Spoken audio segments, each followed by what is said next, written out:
My knees were raw and bleeding. My arms didn't even feel like they were mine anymore. The whole basement stank of old water and mold, thick in my throat with every breath. But I kept going, tearing up the soggy carpet with shaking fingers.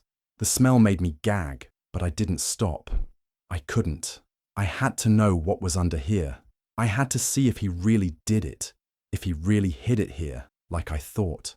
The clock on my phone had glowed 3:12 a.m. the last time I checked. I didn't know how long I'd been down there. Hours maybe. Time didn't matter anymore. The water damage had softened the floor, and the carpet peeled up in damp, heavy strips. It clung to my hands and left black slime on my skin. I kept thinking about Nate, his smile, the way he laughed when he lied, the perfect way he made me believe everything was fine. I used to trust him with everything, my heart, my money, even this house. But something had been off for months. Little lies, weird behavior, locked doors. That basement he never wanted me to go near. And now Tara was gone. The last thing Tara told me was, "He's hiding something down there." And then she disappeared. The police thought she ran away. I knew better. She wouldn't just leave, not without saying goodbye, not without her things. And I couldn't forget what she said about the box. The metal box he kept moving. The one she saw him carrying down here at night. My fingers hit something hard under the carpet, something that didn't feel like floor. My heart jumped. I ripped faster, nails breaking, sweat pouring into my eyes. I could barely breathe, and not just from the mold. He lied about everything, about Tara, about the safe, about what this house meant. And I was going to find proof. I was going to drag it into the light, even if it broke me. The carpet tore one last time, revealing a patch that looked newer than the rest. The floor had been fixed, replaced, covered up. I started to cry, but I didn't stop digging. 6 months ago, everything seemed perfect. I was engaged to Nate, the man I thought was the love of my life. He was kind, smart, and so charming. He made me feel special, like I was the only one in the world who mattered. When we found this house, he said it was our dream home. He made me believe we were starting a beautiful life together. We painted the walls, picked out furniture, and talked about building a future. He even helped with the down payment. He told me it was a gift, that I deserved it. I felt lucky to have him. He proposed in the kitchen one night, with candles and soft music. I cried. I said yes without thinking twice. But not long after that, small things started to feel off. At first I ignored them. I thought I was just being silly. Nate would get strange messages on his phone and hide the screen quickly. When I asked, he'd say it was work stuff or a surprise for me. I wanted to believe him, so I did. But the feeling in my stomach never went away. He suggested I take a new job, one with better pay but longer hours. He said it would help us save for the wedding. I agreed because it sounded like a smart move. But after I started, I was always tired and barely home before dark. Nate, though, was home a lot more than me. And slowly, I started to notice things around the house were not quite right. Sometimes, a drawer would be half open when I knew I'd closed it. I found doors unlocked that I was sure had been shut. Once I came home and the basement light was on, even though I never went down there. I asked Nate about it and he laughed it off, saying I probably just forgot. But deep down, I knew something was wrong. One night I came home early. Nate didn't hear me at first. He was in the living room, talking on the phone in a hushed voice. When he saw me, he hung up quickly and smiled like nothing happened. I asked who he was talking to, and he said it was just a coworker. I didn't believe him, but I didn't argue. Things kept piling up. The strange texts, the doors, the lies. I told myself it was stress, that maybe I was just tired. But deep down, I felt something dark was starting to grow.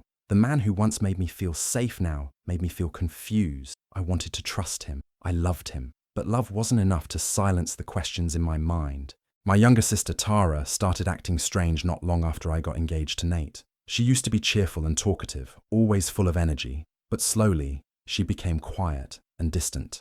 She avoided being alone with Nate and didn't visit the house as often as she used to. I noticed, but I thought maybe she was just busy or going through something personal.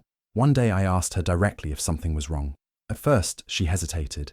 Then, in a low voice, she said she had seen Nate going into the basement late at night. She told me he was carrying a metal box and looking over his shoulder like he didn't want anyone to see. He did it more than once. She said she never saw him come back up with the box. I felt cold hearing her say that. I told her maybe he was just storing something or cleaning. But Tara looked me in the eyes and said, "No, He was hiding something. After that, I started thinking about the wall safe in the hallway. I had asked Nate about it when we moved in, and he told me it was broken and that he didn't know the code. That had seemed strange even back then. How could he not know the code to a safe in our own house? But I had trusted him, so I let it go. Now, with Tara's story, it didn't feel so simple. One night, Tara stayed over when Nate was out of town. She slept in the guest room, and I went to bed early. The next morning, she looked shaken. She said she heard something during the night. At first, she thought it was the wind or the house creaking, but then she heard whispering, coming from the basement. She got scared and decided to record it using her phone. She played the audio for me. It was hard to hear, but there was a man's voice. It was definitely Nate. He was saying something like, "She won't know. She never goes down here." I felt sick listening to it. I asked Tara if he was talking to someone, and she said she thought so, but the second voice was too quiet to understand. That was the moment my fear started to grow into something real. Nate wasn't just lying. He was hiding something important, something dark. And now, Tara was part of it. I didn't know what to do yet, but I knew I couldn't ignore this anymore. Something was deeply wrong in our house, and the answers were hiding in that basement. I finally decided to talk to Nate about what Tara told me. I waited until we were alone in the kitchen. I asked him directly, why had he been in the basement with a box? What was he hiding? And why did Tara hear him whispering down there? At first, he just stared at me. Then he shook his head and gave a sad smile. He said Tara had always been jealous of our relationship, that she wanted to ruin it. He told me she made it all up. He said, "You know how she gets when she doesn't feel like the center of attention." I wanted to believe he was lying, but the way he spoke made me pause. He looked hurt. He sounded calm. He even said he didn't want to say anything before because he didn't want to come between me and my sister. Then he showed me something on his phone, a message from Tara that looked like she was flirting with him. I couldn't believe it. It didn't sound like her, but it was her number. He said she came onto him once when I was out, that he told her no, but she got angry and started making things up. My chest felt tight. I didn't know what to think. Everything started spinning in my head. Could she really do that? Would she lie to hurt me? I started to pull away from Tara just a little. I didn't want to, but I was confused. When I asked her about the message, she looked shocked and hurt. She swore she didn't send it. She said he was trying to turn me against her. I didn't know who to trust. Nate started saying Tara wasn't good for me, that she was toxic. He told me I should spend less time with her, that I needed space to think. He even said my friends were gossiping behind my back. One by one, I started seeing less of everyone. I was always tired. I worked late. I felt more alone. At home, Nate was loving and helpful, but if I asked questions, he'd sigh or look sad. He said I didn't trust him, that it hurt him. Slowly, I stopped asking. I started to feel guilty for even thinking he was lying. Maybe I was being unfair. Maybe I was just tired and overthinking everything. Some days, I felt like I was going crazy. My thoughts didn't feel like my own anymore. I kept going in circles, trying to figure out what was real. The only thing I knew for sure was that something was wrong, deep down, something I couldn't see clearly yet. Tara disappeared on a rainy Thursday. I called her that morning, but she didn't answer. At first, I thought she was just busy, but when a whole day passed with no reply, I knew something was wrong. She never ignored me like that. I called her friends, checked her social media, nothing. She was just gone. I went to the police. They listened, but they didn't seem too worried. They said Tara had a history of stress and might have left on her own. They called it a runaway case, and even hinted that she might be unstable. I was shocked. Tara wasn't unstable. She was scared. She had told me something was wrong with Nate, and now she was missing.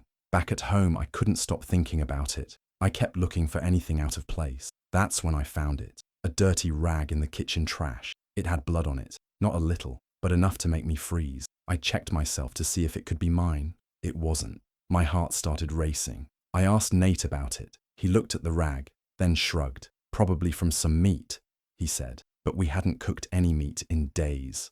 What scared me most was how calm he was. He didn't seem worried about Tara at all. He said she probably needed time away, but I knew something was off. I couldn't trust him anymore, so I hired a private investigator without telling anyone. After a few days, the investigator found something. There was a camera near our street. It showed Tara coming to our house 2 nights before she vanished. She walked in, but she was never seen leaving. That was the last time anyone saw her. Even worse, The next set of camera footage was missing, just gone, like someone had deleted it on purpose. The investigator said that wasn't normal. Someone had tried to hide what happened that night. I felt sick. I knew something terrible had happened, and it had happened inside our house. I couldn't prove it yet, but I was getting closer, and I couldn't stop until I knew the truth. Nate said he had to leave town for a few days because of work. He packed a small bag and kissed me like everything was normal, but nothing felt normal anymore. After Tara disappeared and the police refused to help, I couldn't sleep, I couldn't eat. I needed answers, and I knew the house was hiding them. As soon as Nate left, I started checking his credit card activity from my laptop. He had once shared his login info with me. I wanted to know where he was really going. I saw charges from gas stations, motels, and a store that sold tools and locks. That made my heart beat faster. Why did he need that stuff? I stopped caring about being careful. I went straight to the basement. The smell was worse than ever, like mold and rot. I turned on the light and looked around. The walls were damp, the air heavy. I walked slowly, checking the floor. One part of the carpet near the far wall smelled even stronger, and when I stepped on it, it felt softer, like something was under it. I knelt down and started pulling. The carpet was stuck, wet and dirty. My fingers burned as I tore at it. The smell made me cough, but I didn't stop. After a few minutes, I pulled back a large section. The wood floor underneath looked different. A square area near the wall had been patched over. The boards were a slightly different colour, newer than the rest. My hands were shaking. I grabbed a tool from Nate's workbench and started prying the boards loose. It took a while, but I finally got one up, then another. Under the boards was a small hole, just big enough to hide something. Inside, I found a rusted metal lockbox. My stomach turned. I stared at it for a moment, unsure if I should even touch it. But I had come too far. I lifted it out slowly. It was heavy and cold. I didn't know what was inside, but I could feel it. This box held secrets, maybe the truth about Tara, maybe more. I sat down on the basement floor, holding the box in my lap. My hands were filthy, my knees sore, my chest tight. Part of me was scared to open it, but I knew I would.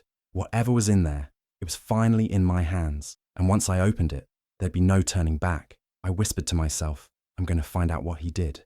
Then I stood up, box in hand, and climbed the stairs. I carried the rusted box up from the basement and set it on the kitchen table. My hands were shaking. I stared at the lock for a long time before I found a small hammer and broke it open. It took several hits, but the old metal gave way. The lid creaked as I lifted it. Inside were several USB drives in small plastic bags, each labelled with a different name. My heart sank. I didn't want to look, but I had to. I plugged one of them into my laptop. The screen lit up with a video folder. I clicked the first file. It was Nate. He was sitting across from a woman, talking to her softly, but something felt wrong. She looked scared. Her hands were shaking. He kept touching her arm, acting gentle, but it was clear she didn't want to be there. I watched more videos. All were similar. Different women. The same quiet, cold control in his voice. Some of them cried. Some begged. I couldn't watch too much at once. My stomach hurt. Then I saw one labelled T. I knew what that meant. I opened it with trembling fingers. The screen turned black, then showed a dim room. Tara. She was there. Her hands were tied.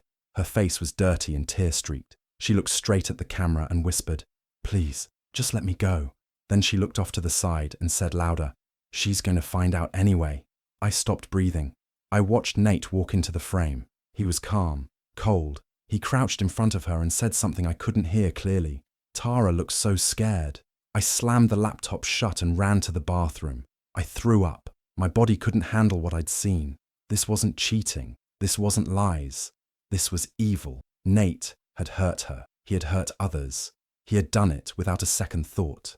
I sat on the floor, shaking, wiping my mouth. I cried quietly for a long time, but then I stood up. I couldn't fall apart. Not now. I had proof, real proof. He had filmed everything, thinking no one would ever find it.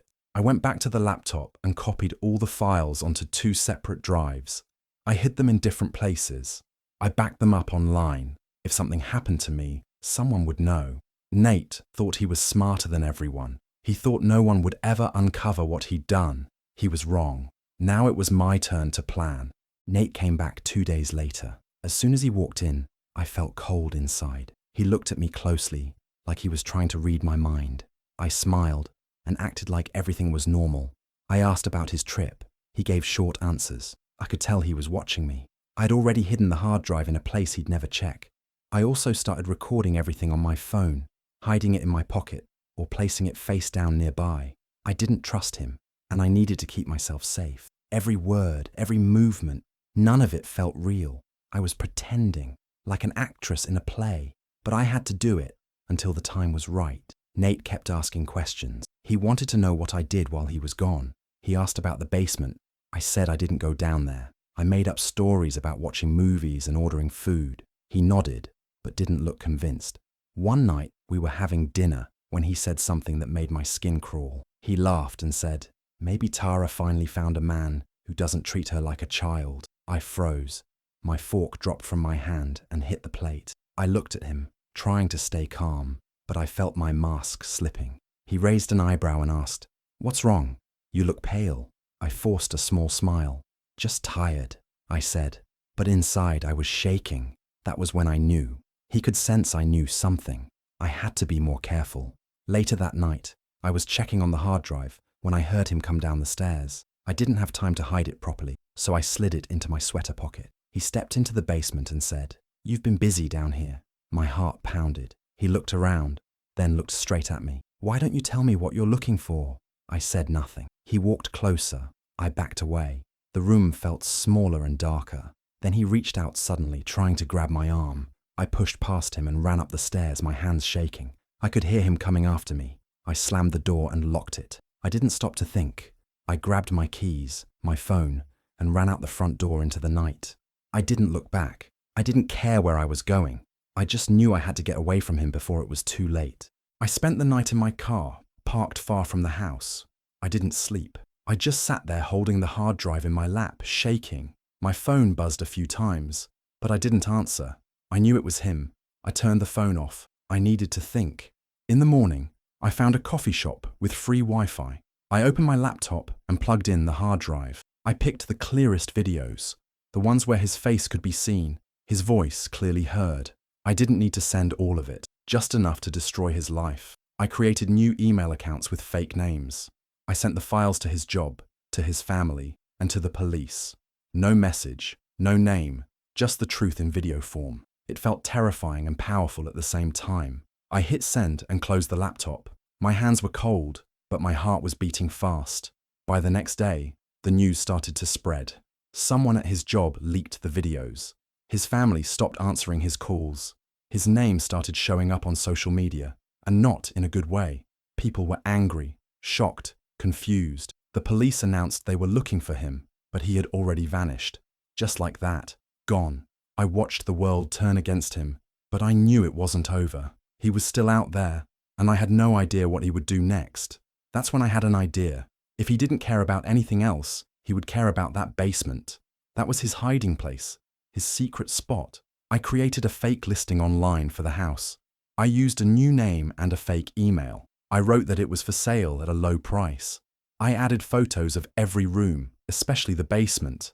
I even wrote a line in the ad, "Basement recently cleaned and ready for remodeling." Then I waited. It didn't take long. 2 nights later, a motion camera I had hidden by the side door sent me an alert. Someone was there. I looked at the footage. It was him. Nate had come back, wearing dark clothes, moving quietly. He had taken the bait. I didn't go in right away. I waited across the street in a borrowed car. I watched the lights from the basement turn on. I called the police from a payphone down the road. I told them there was a wanted man hiding inside the house at that address. I didn't give my name. Then I waited, watching from a safe distance.